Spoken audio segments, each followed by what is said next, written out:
हम ये देख रहे हैं कि किस प्रकार से हम योग के माध्यम से अपने विचारों को ठीक करते हुए हम अपने आप को, अपने जो ऑर्गन्स हैं उसको ठीक कर सकें। तो ऑर्गन हीलिंग में 2-3 चीज़ें बहुत ही प्रमुख होती हैं।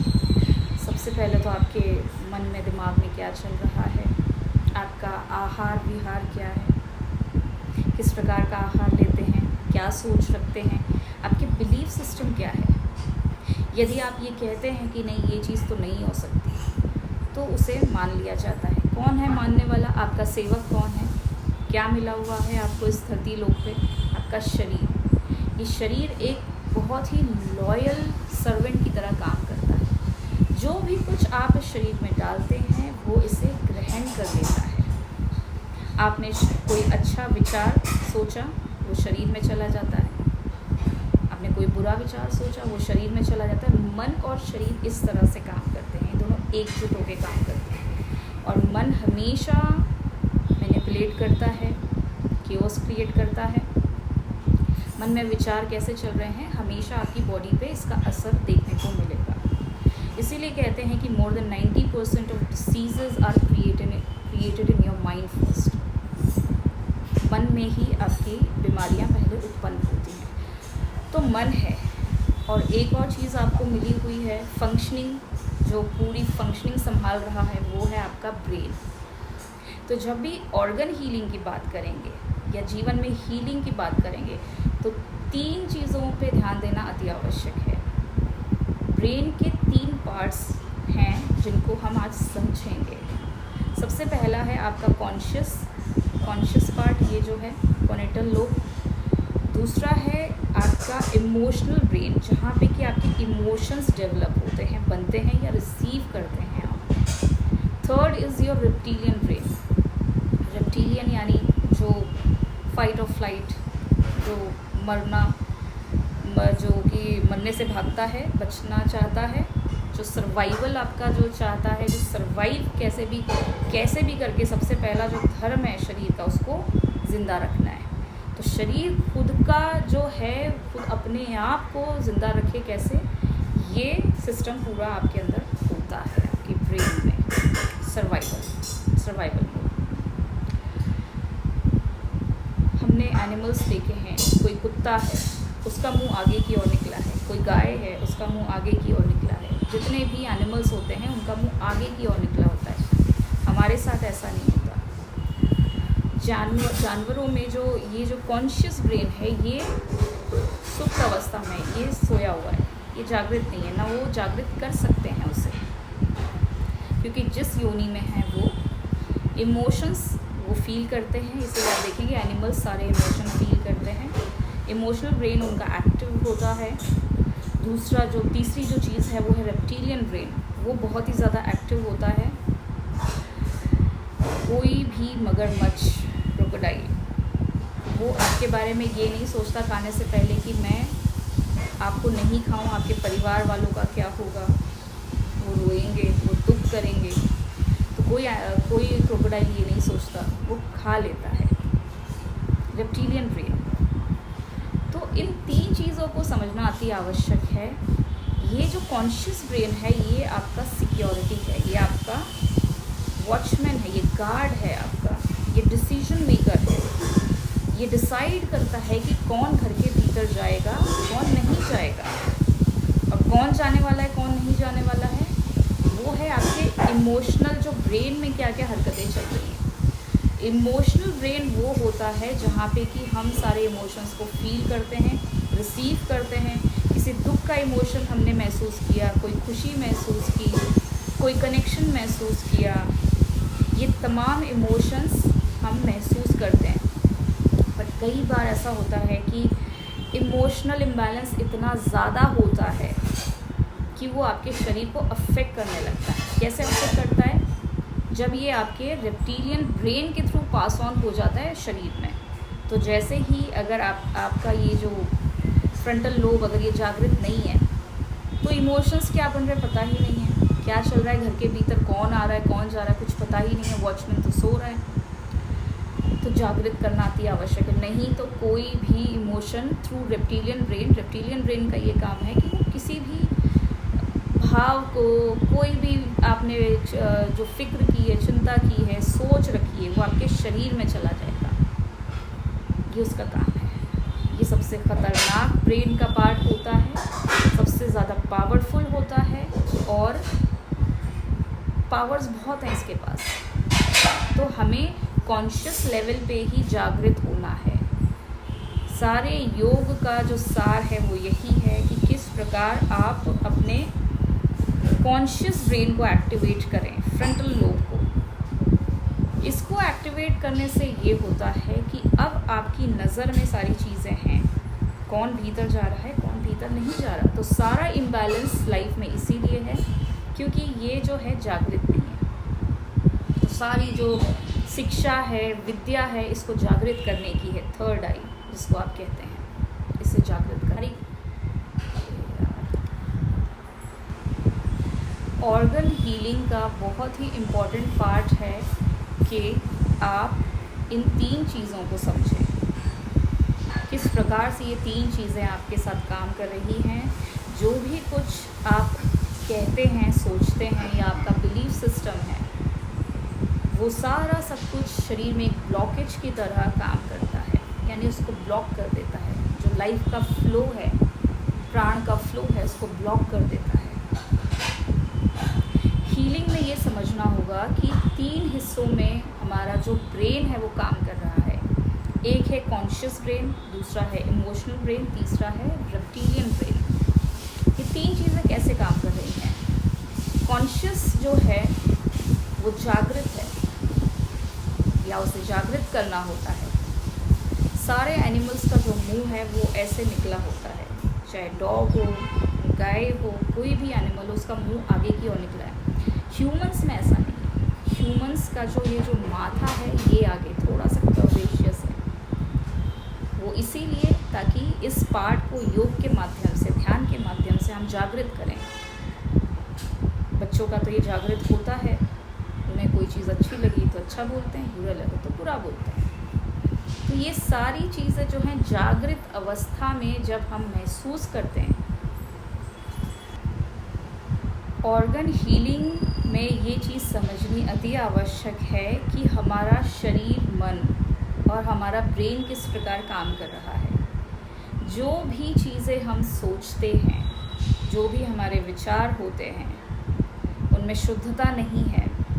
यदि विचार आपके नेगेटिव हैं तो आपका शरीर ग्रहण कर लेगा। आपका जो शरीर है वो एक लॉयल सर्वेंट के जैसा है, वो हर चीज़ को ग्रहण कर लेता है। ये उसका धर्म है, उसका स्वभाव है, उसका नेचर। तो आज ऑर्गन हीलिंग को समझने के लिए 3 हिस्सों में हमें अपने ब्रेन को देखना अति आवश्यक है कि किस तरह से 3 हिस्सों में बटा हुआ है और इस तरह से कार्य करता है। सबसे पहला है आपका कॉन्शियस ब्रेन, दूसरा है आपका इमोशनल ब्रेन, तीसरा है रेप्टिलियन ब्रेन। कॉन्शियस ब्रेन वो होता है जो कि जिसे जागृत किया जाता है, जागृत होता भी है। सारी कमांड्स यहाँ से आ रही हैं। आपने देखा होगा कि आपका ये जो माथा है, ये जो फ्रंट का जो पार्ट है, फोनेटल ब्रेन, ये जो फोनेटल, ये आपका कॉन्शियस ब्रेन है। यहाँ इसे जागृत करके आप सही कमांड्स अपने जीवन में डाल सकते हैं। अगर ये सोया हुआ है, जो कि ज़्यादातर लोगों का सोया हुआ होता है, इसे योग के माध्यम से, ध्यान के माध्यम से जागृत किया जाता है। अगर ये सोया है तो ये उसी प्रकार है कि जैसे आपके घर का जो सिक्योरिटी है वो सोई हुई है। तो फिर क्या होगा? आपके घर के भीतर चोर आ रहा है, कोई भी आ रहा है, आना जाना किसका है आपको पता नहीं चलेगा। तो ये जागृत होना अति आवश्यक है। एनिमल्स का मुंह जो होता है वो आगे की ओर निकला होता है, चोंच के जैसा। चाहे डॉग हो, गाय हो, कोई भी जानवर हो, उसका जो मुंह है थोड़ा बाहर की ओर निकला है।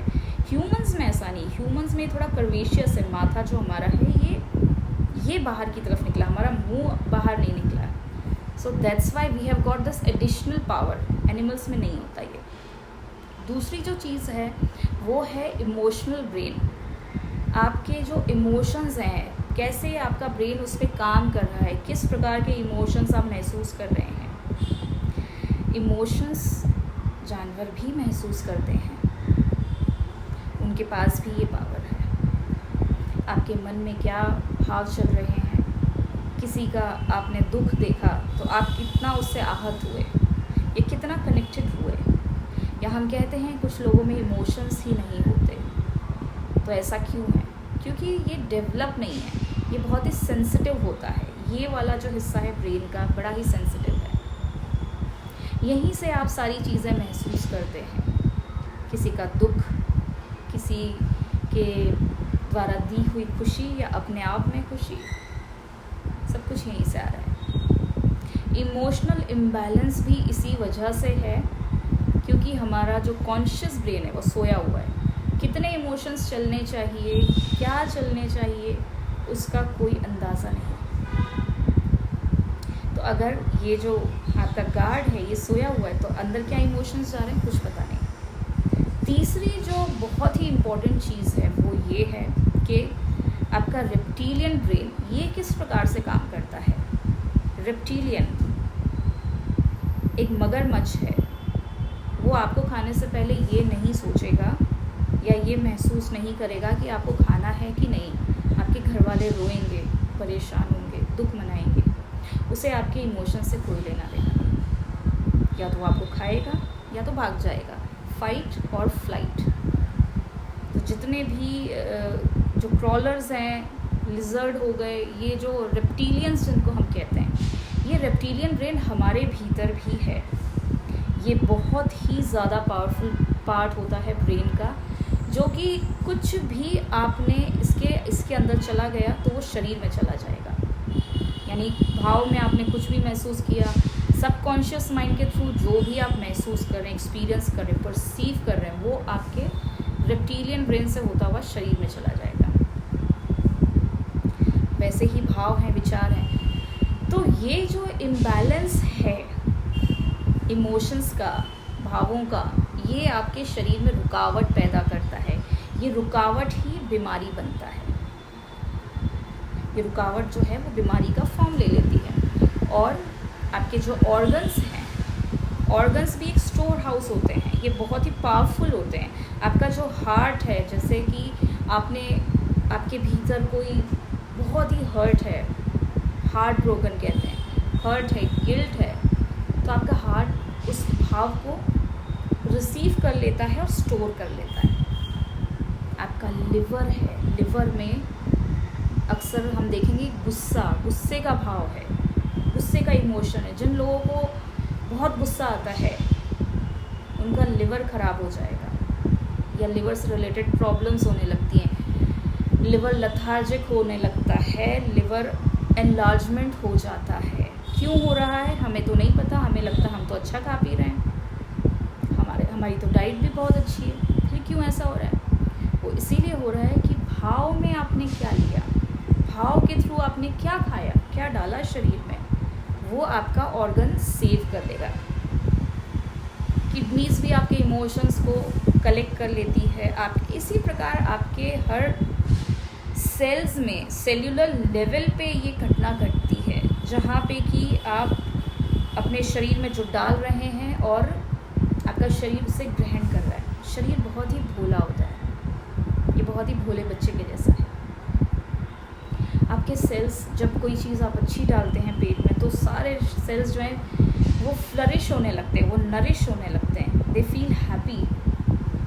और जैसे ही कुछ बुरा डाला तो डिस्टर्बेंस क्रिएट हो जाता है। अब ये चाहे तो खाने के माध्यम से डाला या विचारों के या भावों के माध्यम से डाला, घटना तो वही घटती है। पर जो भावों के रूप में गया है वो और ज़्यादा ये एक तरह से डेडली हो सकती है, क्योंकि सारी बीमारियों का फॉर्मेशन इसी प्रकार से हो रहा है। हमारा शरीर बीमार होने के लिए नहीं है, बीमार हुआ है तो इसे ठीक कर सकते हैं। इसीलिए आज ये समझ रहे हैं कि ब्रेन का ये जो 3 हिस्सों में जो बटा हुआ है ब्रेन, इसे कैसे ठीक करें। तो सारी जो खोज है, सारी जो एक जर्नी है अपने आप को हील करने की, इससे जागृत किए बिना पॉसिबल नहीं है। It's very important that you understand this fact. तो जो कार्य होता है इन 3 लेवल्स पे होता है जब भी ऑर्गन हीलिंग की बात करते हैं।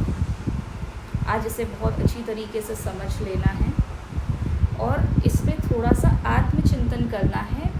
इसमें जब भी हम इसको करने आएंगे, इसमें घुसने से पहले, इसमें एंटर करने से पहले सबसे पहले हम इन 3 चीज़ों को समझ लें, किस तरह से ये चीज़ें काम करती हैं।